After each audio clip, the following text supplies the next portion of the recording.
everybody, this is Dead Orphan here. This is literally directly after the last episode. I forgot to say the part. That last part was part 8. This is part 9. It should be part 9. So yeah, let's just get this done. They're there.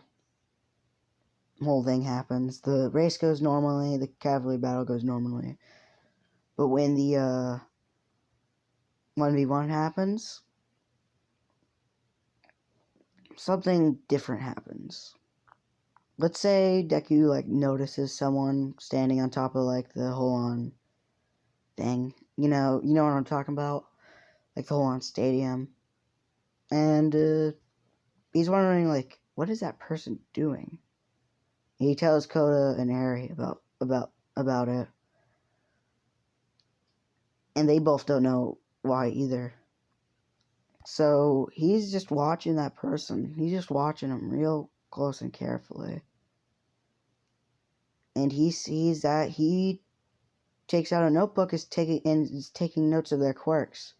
And what Deku thinks is that it's a person trying to write down the quirks and send them to a villain place or something, like the League of Villains and that stuff. Which he is correct. And he tells Eri and Koda he's gonna go to the bathroom, which we all know what's gonna happen here.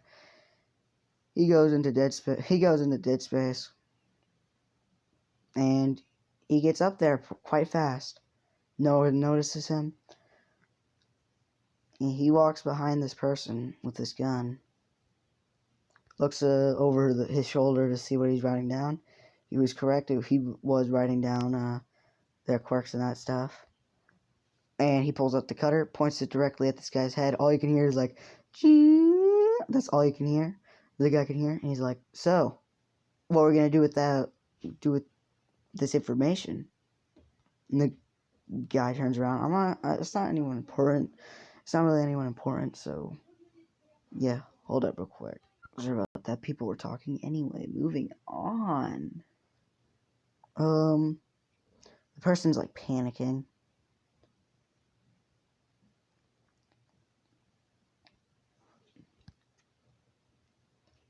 And let's say one of the teachers sees him pointing this gun at some guy. I don't know who to make it. Let's say Snipe. Snipe fires his gun at Izuku, completely misses because Deku expected it. And that person runs away like he's running. And Deku tries to chase after him, but he's still getting shot at by Snipe. And he has to dodge all these things while chasing someone. Let's say he has also a regular gun. So he pulls out his regular gun, shoots at Snipe, lands a hit on his knee, which buys him enough time to get away and then chase the guy. And he starts chasing the guy through the place. And let's say Deku summons out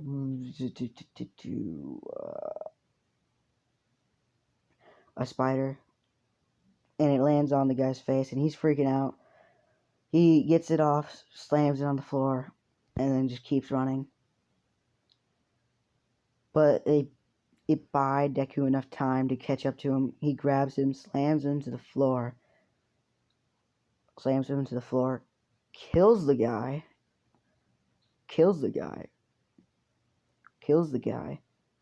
Takes that notebook and then runs. He burns the notebook. He changes back into his normal clothes, runs all the way back to the thing, to the sports festival, makes it there, and let's say they called it off since it was a villain attack happened when it was really not really a villain attack morph, some guy helping, who they think is a killer, who kills both good and evil, but he hasn't killed a single good person at all. So the only reason why, the only thing, he doesn't kill civilians either. He just gets civilians that have died, takes their bodies, and makes them into necromorphs. Obviously, he didn't make the guy that he was chasing after necromorphs because they were in public, so he couldn't exactly just do it and then run off. He had to rather send a spider on him or something. But the spider's dead, and he's not gonna send out a spider and then scare everyone with this necromorph just coming out of nowhere. And they called it off. He takes Eri and Coda back home. He takes Coda to his house and takes Eri back home with him because, remember, she's adopted. He's like still 15, gonna turn 16 next time we get into this story about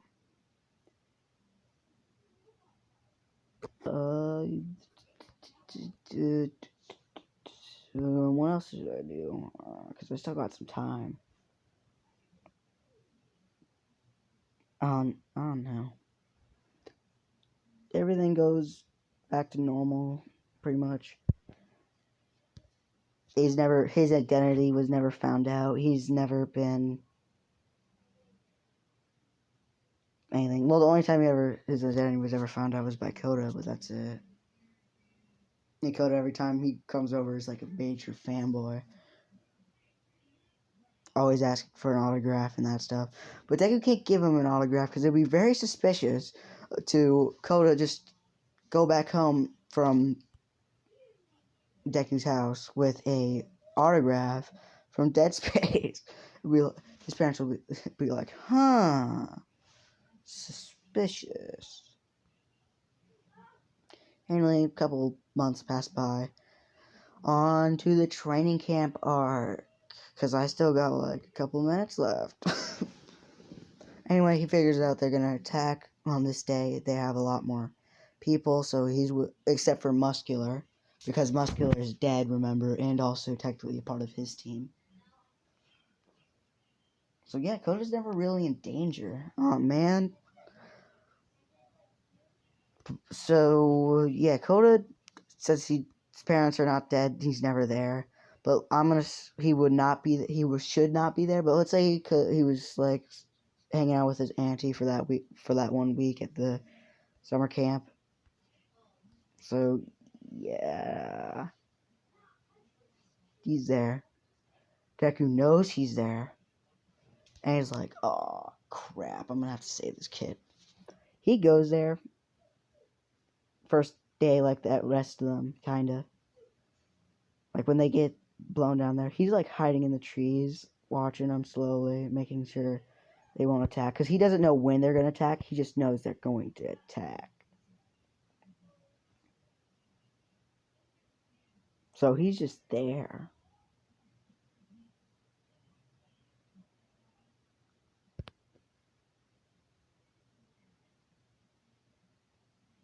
And let's say nothing happens, because technically nothing did happen.